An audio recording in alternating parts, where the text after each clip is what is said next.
Hello दोस्तों, नमस्कार। कैसे हैं सभी विद्यार्थी। श्री राम टेक्निकल क्लासेज के ऑनलाइन ऐप पर आप लोगों का स्वागत है। दोस्तों, मैं आप विनोद निमरौट आप लोगों के सामने इलेक्ट्रीशियन थ्योरी लेकर आया हूं। Electrician theory ITI holders, diploma holders तथा बीटेक होल्डर्स विद्यार्थियों के लिए, उन कॉम्पिटिशन के लिए जो कॉम्पिटिशन आईटीआई लेवल के हैं, जैसे कि loco pilot, DMRC, DRDO, SAIL, वेल, इसरो, टेक्निकल हेल्पर, एनीथिंग्स, जितनी भी एग्जामिनेशन कंडक्ट करवाई जाती हैं, उन सभी एग्जामिनेशन के अंदर ये इलेक्ट्रीशियन थ्योरी आप लोगों के लिए सफिशिएंट रहेगी। और इसमें सबसे पहले आज जो आप लोगों के सामने टॉपिक पढ़ेंगे हम लोग, वो भौतिक राशियां और विमाएं, यूनिट एंड मेजरमेंट के बारे में हम लोग देखेंगे। उसका सबसे बड़ा आप लोगों को देखकर लग रहा होगा कि सर ये तो फिजिक्स का टॉपिक है। ऐसा नहीं है, सिर्फ फिजिक्स में ही उपयोग में नहीं आएगा। ये टॉपिक्स आप लोगों के लिए बहुत ज़्यादा यूजफुल रहेगा। इलेक्ट्रीशियन में भी आप कोई भी ब्रांच, इंजीनियरिंग से रिलेटेड कोई भी ब्रांच पढ़ोगे तो ये आप लोगों को पढ़ना अनिवार्य हो जाएगा, ताकि आगे की चीज़ों को आसानी से समझा जा सके। क्योंकि हम जब इलेक्ट्रिकल पढ़ेंगे तो वोल्टेज की बात आएगी, विभव की बात आएगी, करंट की बात आएगी, आवेश की बात आएगी, प्रतिरोध की बात आएगी, प्रतिरोधकता की बात आएगी, या धारिता की बात आएगी, या फिर हमारे इंडक्टेंस की बात आएगी। तो इन सारी चीज़ों को समझने के लिए हम लोगों को यूनिट एंड मेजरमेंट पहले पढ़ना अनिवार्य है।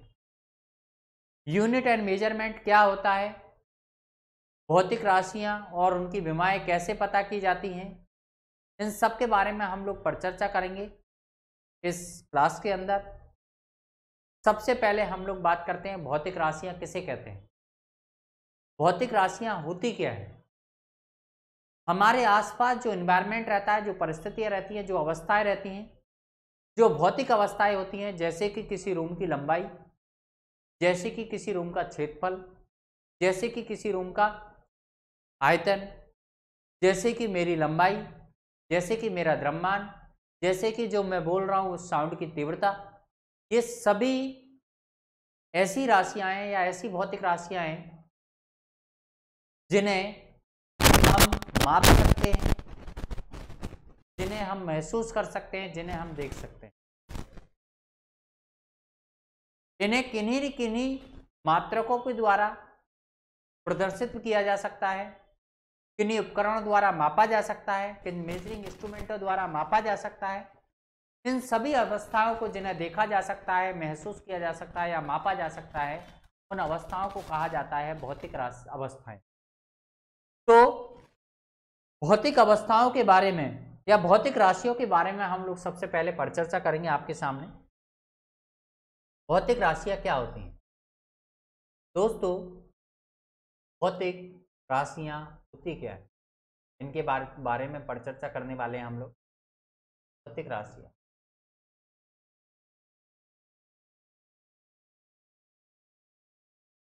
प्रकृति में उपस्थित जितनी भी भौतिक अवस्थाएं हैं,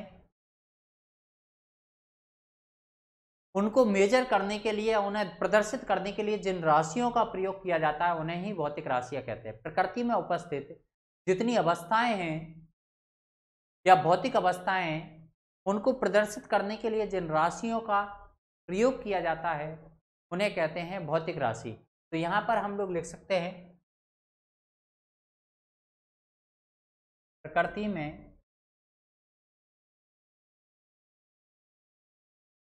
उपस्थित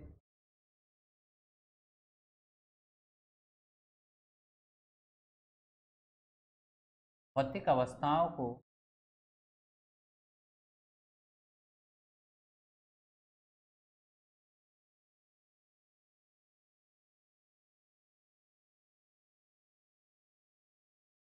जिन राशियों में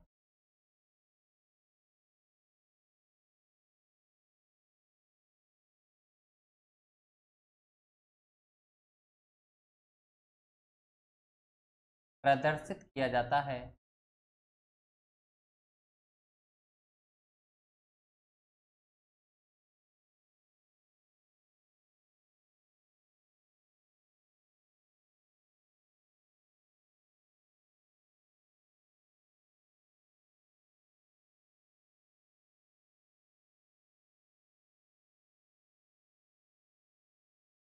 उन्हें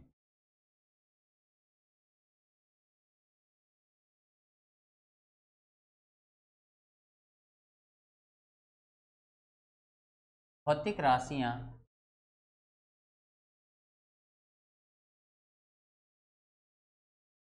कहा जाता है।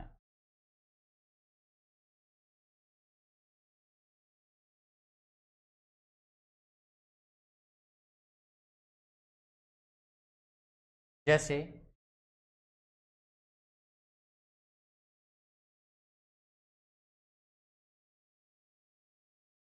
तापमान,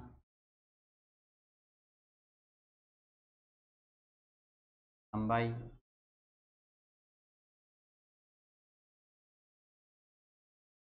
समय,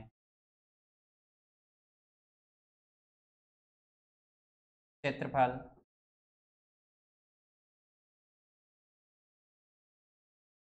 आयतन,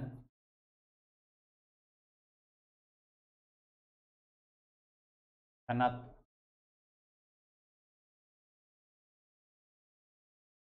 द्रव्यमान,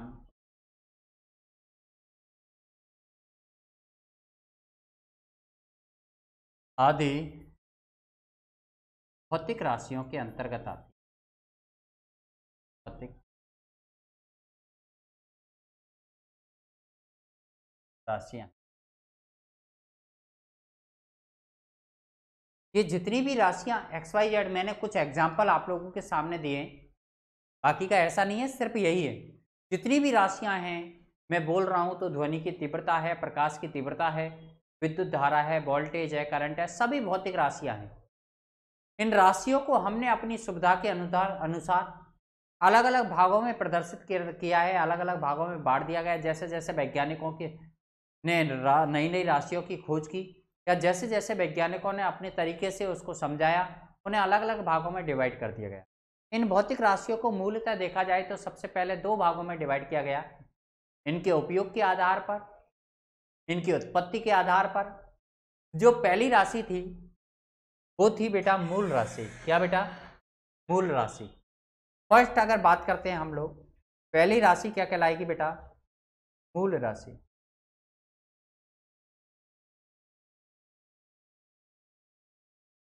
मूल राशि क्या है?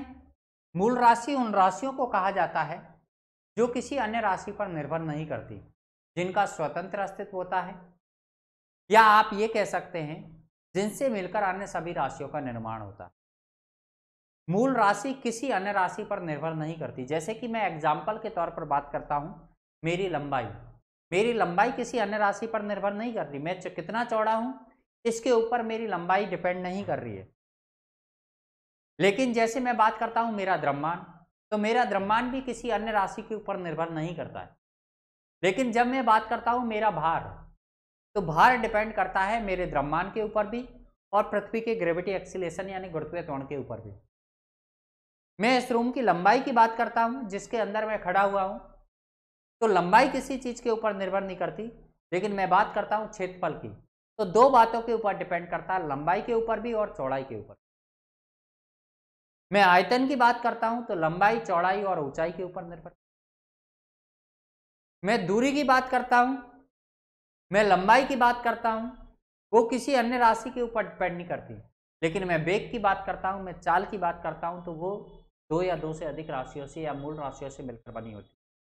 तो ऐसी भौतिक राशियां जो किसी अन्य राशि पर निर्भर नहीं करती, जिनका स्वतंत्र अस्तित्व होता है, या जिनके द्वारा अन्य बची हुई सभी राशियों को परिभाषित किया जा सकता है, या जिनमें व्यक्त किया जा सकता है अन्य राशियों को, उन्हें मूल राशियां कहते हैं।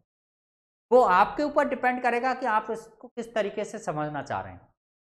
ध्यान रखना, ऐसा कभी नहीं है कि आपको परिभाषा रटी हुई देनी है, मैं जैसे समझा रहा हूं वैसे ही आप लोगों को बोलना है, ऐसा बिल्कुल भी नहीं है। मूल राशि क्या होती हैं आपको समझ जाना चाहिए। ऐसी राशियां जो किसी अन्य राशि पर निर्भर नहीं करती, जिनका स्वतंत्र अस्तित्व होता है, और जिन राशियों के रूप में अन्य राशियों को भी परिभाषित किया जा सकता है या उन्हें व्यक्त किया जा सकता है, या जिनके द्वारा अन्य राशियों को बनाया जा सकता है, उन्हें मूल राशियां कहते हैं। तो मैं यहाँ पर मूल राशियों की परिभाषा लिख देता हूँ। वे भौतिक राशियां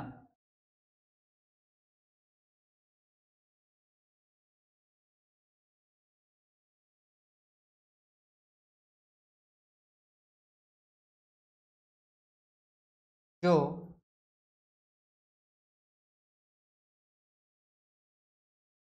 किसी अन्य राशि पर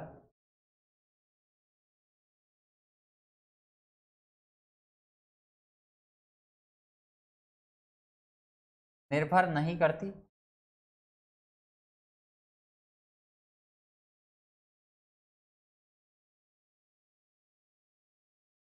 करती अर्थात अर्थात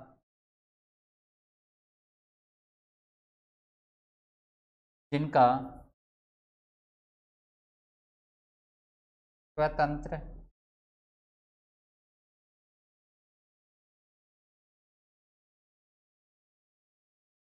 अस्तित्व होता है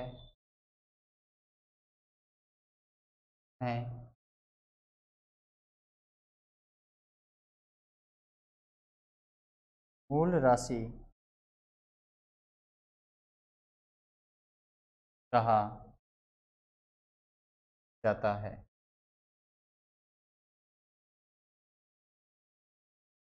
इन्हीं मूल राशियों के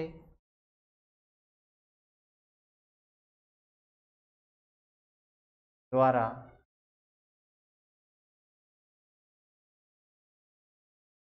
अन्य सभी राशियों को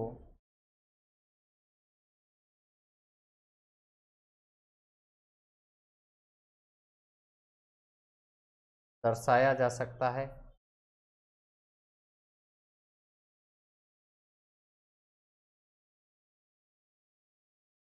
या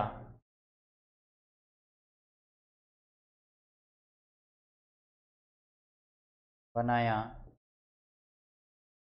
जा सकता है।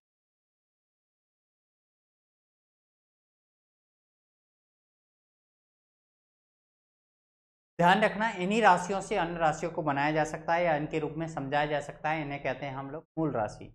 अब बात करें हम मूल राशियों की बेटा, तो ध्यान रखो इन मूल राशि बेसिकली 7 प्रकार की होती हैं। कौन कौन सी वो मैं आपको बता देता हूं यहाँ पर।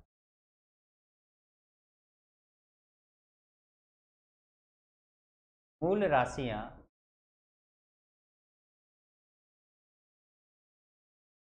मुख्यतः 7 प्रकार की होती हैं।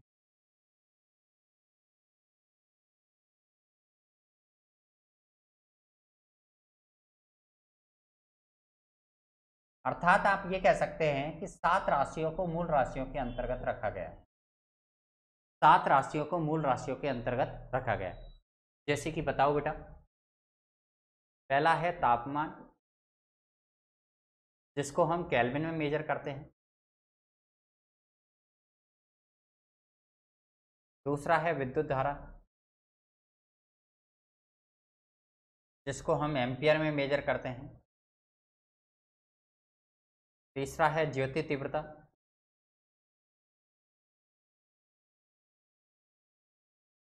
जिसको हम कैंडेला में मेजर करते हैं।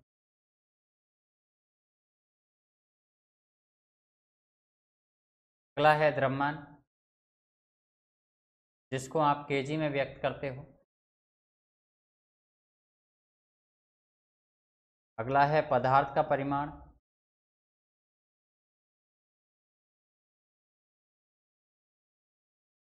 जिसको आप मोल में व्यक्त करते हो।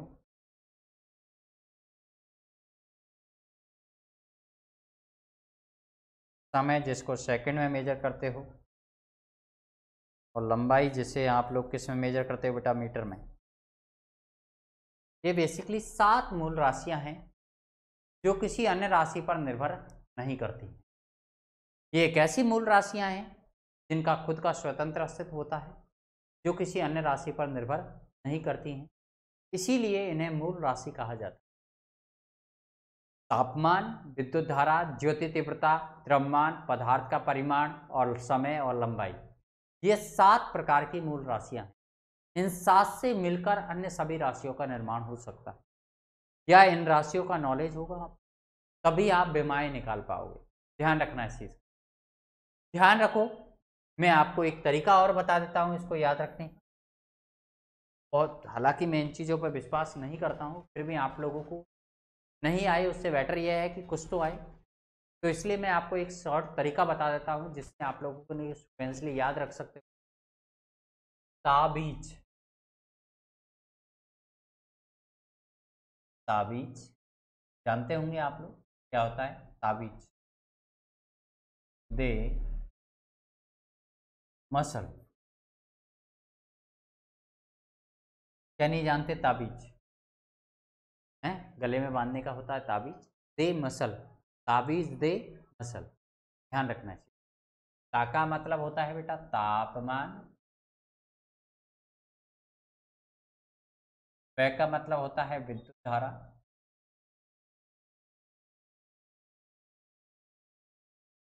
जय का मतलब होता है ज्योति तीव्रता।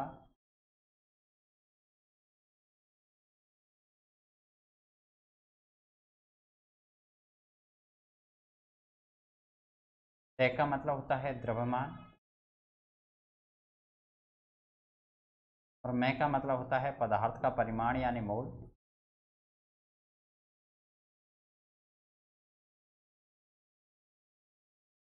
और श का मतलब होता है समय। और ल का मतलब होता है लंबाई। आप देखोगे कि 7 मूल राशियां हैं क्या नहीं? याद रह जाएंगी सभी को क्या नहीं रहेंगी? ये 7 मूल राशियां वो राशियां हैं जो किसी पर निर्भर नहीं करती। अगर मैं तापमान की बात करूं तो किसी पर निर्भर नहीं करता। इसी तरह से विद्युत धारा किसी बार राशि पर निर्भर नहीं करती है। चाहे लंबाई की बात करूं, चाहे समय की बात कर दूं, चाहे पदार्थ के परिमाण की, चाहे द्रव्यमान की, ये राशियां किसी अन्य राशि पर निर्भर करती ही नहीं है। हाँ, ऐसा है कि इनके ऊपर और राशियां निर्भर करती हैं। तो आप देखोगे यहाँ पर कि कैसे निर्भर करती हैं और उन राशियों को जो इन पर निर्भर करती हैं उन्हें क्या कहते हैं। दूसरी राशियों के बारे में हम लोग देखते हैं। वो राशियां हमारी बेटा कहलाती है क्या? व्युत्पन्न राशि। क्या कहलाती हैं? व्युत्पन्न।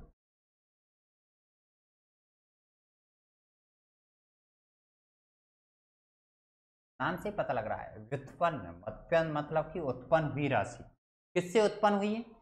मूल राशियों से, या मूल राशियों के पदों में जिन्हें दर्शाया जा सकता है, या जो मूल राशियों के रूप में व्यक्त की जा सकती है, उन्हें कहते हैं व्युत्पन्न राशि। क्या कहते हैं बेटा? व्युत्पन्न। व्युत्पन्न मतलब उत्पन्न हुई। किससे उत्पन्न हुई? मूल राशियों से। ध्यान रखना। तो आप क्या लिखोगे? वे भौतिक राशि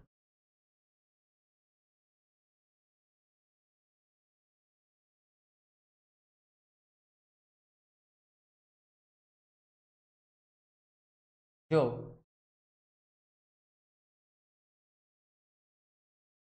मूल राशियों से मिलकर बनी होती हैं।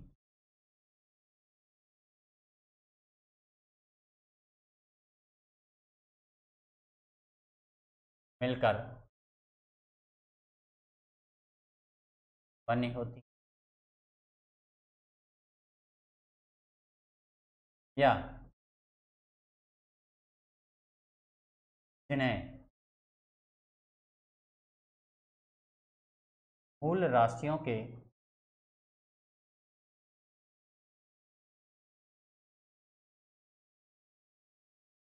पदों में व्यक्त किया जा सकता है। मैं समझाऊंगा, निश्चिंत रहें कैसे व्यक्त किया जा सकता है। किया जा सकता है। उन्हें व्युत्पन्न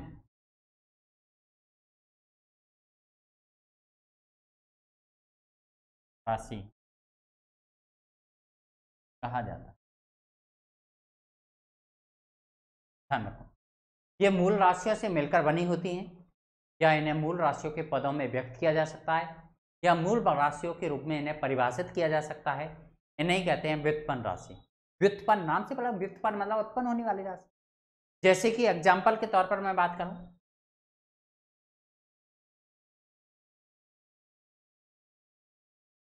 क्षेत्रफल लंबाई इंटू चौड़ाई से मिलकर बना है। आयतन, घनत्व, त्वरण, आवेग, संवेग, बलाघूर्ण,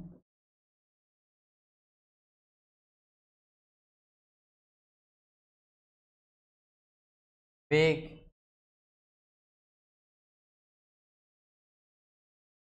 चाल, वोल्टेज, आवेश, प्रतिरोध, ये सभी कैसी राशि है बेटा? मूल राशि है। कैसी राशि? सॉरी, व्युत्पन्न राशियां हैं। कैसी हैं? व्युत्पन्न, यानी उत्पन्न हुई राशियां हैं। अब ऐसा तो नहीं है एक बार में सारी चीज़ों को डिफाइन किया जा सकता है, एक एक करके हम लोग डिफाइन करेंगे। कैसे?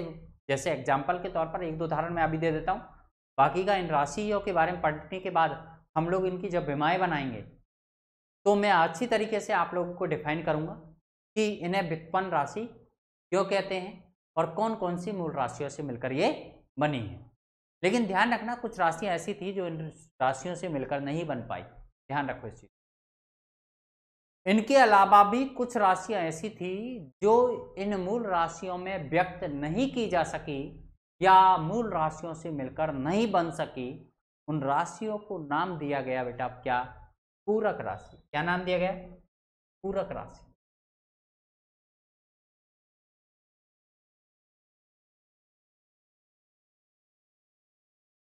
पूरक राशियां क्या होती हैं?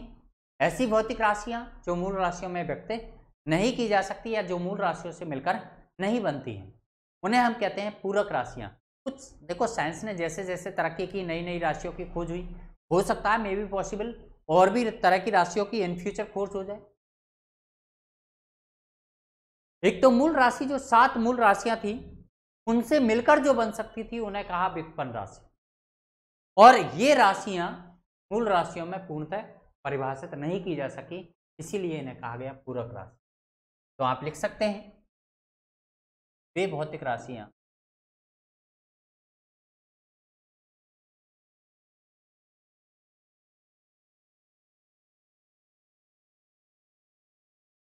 जिन्हें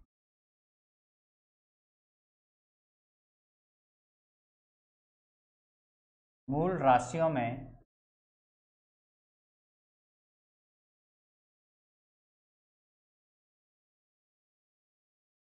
व्यक्त नहीं किया जा सकता। नहीं,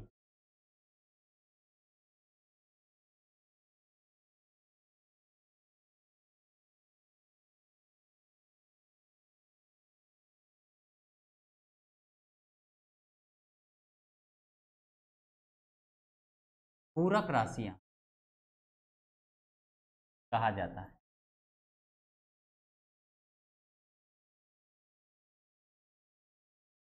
क्या कहा जाता है बेटा? पूरक राशियां कहा जाता है। वे भौतिक राशि जिन्हें मूल राशियों के पदों में व्यक्त नहीं किया जा सकता या जो मूल राशियों से मिलकर नहीं बनी होती हैं, वो ही कहलाती हैं पूरक राशियां। 2 प्रकार की पूरक राशियां हैं, अगर देखेंगे आप लोग तो। एक राशि हमारी तलीय कोण,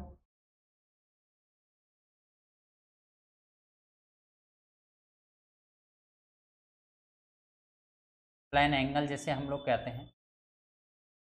तलीय कोण क्या होता है? एक सरफेस के साथ कोई चीज इस तरह से पड़ी हुई है और उसने इस तरह से कोण बना रखा है, this is a plane angle. This is a plane angle, ये एक तलीय कोण है जो सरफेस के साथ बन रहा है, सतह के साथ बन रहा है। तो ध्यान रखना, इसको हम किसमें मापते हैं? रेडियन। ध्यान रखना। दूसरा होता है हमारा कौन सा? सॉलिड एंगल, यानी ठोस कोण। ठोस कोण क्या होता है उस चीज को समझने का प्रयास कीजिएगा। ठोस कोण की अगर बात करें, जैसे कि मेरे पास ये है, इसको अगर मैं इस तरीके से यहाँ पर बना देता हूँ और आप इसके अंदर अगर एंगल को मेजर करना चाहोगे तो ये एक सॉलिड एंगल कहलाएगा, क्योंकि अगर किसी वक्र या बॉल के अंदर मैं इस तरह से होल करूँ उसके केंद्र पर, तो वो अंदर से होल ऐसे दिखेगा आप लोगों को। इसे आप कैसे व्यक्त करोगे? ये इसी तरह का होता है सॉलिड एंगल, ध्यान रखना इसी तरह। 3D चित्र तो यहाँ पे बनेगा नहीं, बाकी का फिर भी मैं आपको बना के दिखाता हूँ। ये सॉलिड एंगल यहाँ के इसके साथ एक एंगल बनाया जैसे ओमेगा से प्रदर्शित करते हैं। This is A solid angle, ठोस कोण। अब ये ठोस कोण को स्टेरेडियन में मेजर करते हैं, इसमें स्टेरेडियन। इसे बेसिकली 4 पाई द्वारा व्यक्त किया जाता है। किसके द्वारा? 4 पाई द्वारा हम लोग व्यक्त करते हैं। तो ये होता है हमारा स्टेरेडियन, ध्यान रखना। ये ठोस कोण, ये दो कोण ऐसे थे या दो राशियां ऐसी थी जिन्हें हम मूल राशियों में परिभाषित नहीं कर पाए दोस्तों, और इसीलिए इन्हें पूरक राशि यानी अन्य राशियों में व्यक्त किया गया। तो 3 प्रकार की राशियां देखी आपने, मूल राशि, व्युत्पन्न राशि और पूरक राशियां। मूल राशियों के ऊपर सभी राशियां निर्भर करती है पूरक को छोड़कर। बाकी व्युत्पन्न राशियां होती हैं उनमें सारी चीजें आती है, क्षेत्रफल, आयतन, घनत्व वगैरह। वो ऐसी राशियां इन दो के अलावा, रेडियन और स्टेरेडियन के अलावा सारी राशियां व्युत्पन्न राशियों के अंतर्गत आप लोग पढ़ते हो। और इसी के बारे में विमाएं बनाना आप लोग सीखेंगे, विमा बनाना आपको बताएंगे। इसके बाद हम लोग बात करेंगे किसके बारे में? सदिश और अदिश, मतलब कि दिशा के आधार पर राशियों को 2 भागों में डिवाइड किया गया है, सदिश और अदिश। अभी तक हम लोगों ने जो देखा वो उसकी उत्पत्ति और कार्य के आधार पर उनको डिवाइड किया गया है, उन्हें व्यक्त करने के तरीके पर डिवाइड किया गया है। अब देखेंगे डायरेक्शन, दिशा, और दूसरा क्या होता है? परिमाण। उनके आधार पर उसे किस तरह से डिवाइड किया गया है। एक कहलाती है सदिश राशि और एक कहलाती है अदिश राशि। सदिश मतलब वेक्टर, अदिश मतलब स्केलर, जिसके बारे में हम लोग अगले वीडियो में पर चर्चा करेंगे। धन्यवाद।